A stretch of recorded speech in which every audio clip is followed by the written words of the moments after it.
Donc me dit me a bien nya. Amelo blona be ne yi fotu gbo alo yi tromper. Ove katam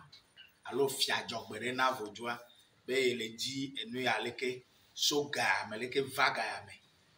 ne game asu megbete kere ne be no achi okwa efia be vodua mo odono donc enu ko gbura magbawe ne be no are eletepe ya meletepe total zero efonye nenye be ateva na game vodu alo gbongbon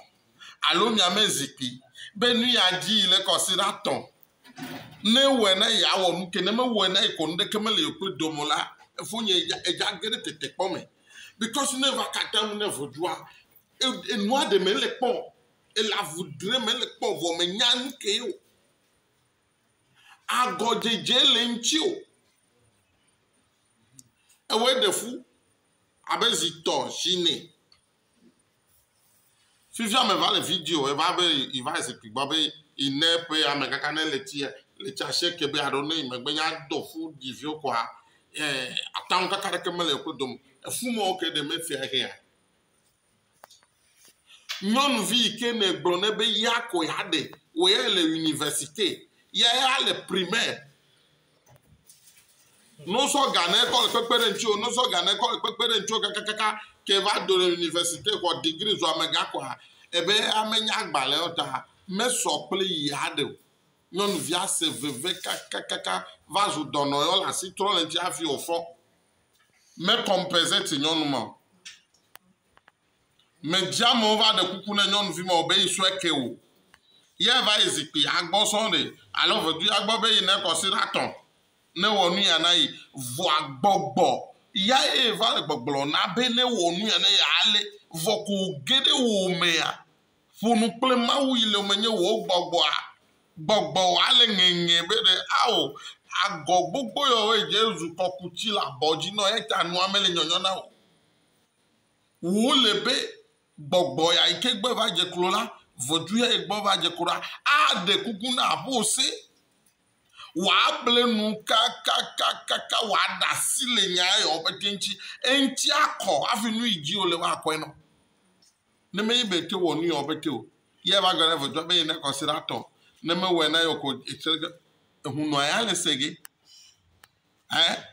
ka ke choa voduma gale le feligo e gadu fe de feji kokpe fe ese mu ke gbo me le na ta enyana mi be ni o kata je be mi deje shi o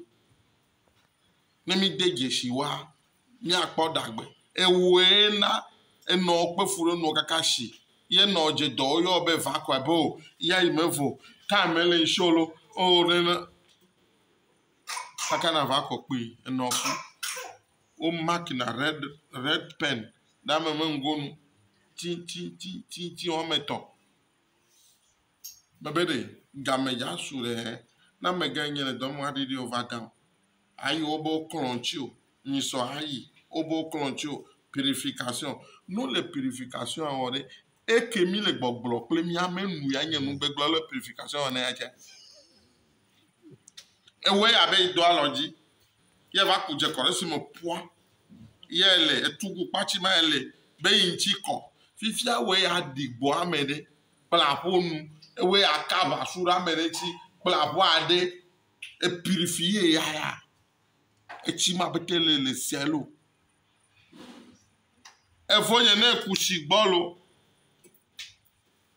kore bokiti me tuta kore menele krade e wu ike na deje pe tachi ma nu ame vone taroji nu repokti la si o ye da machimele ele vovo mi trole mi ave jiomi Kafi abetoa ele mewa. No ava.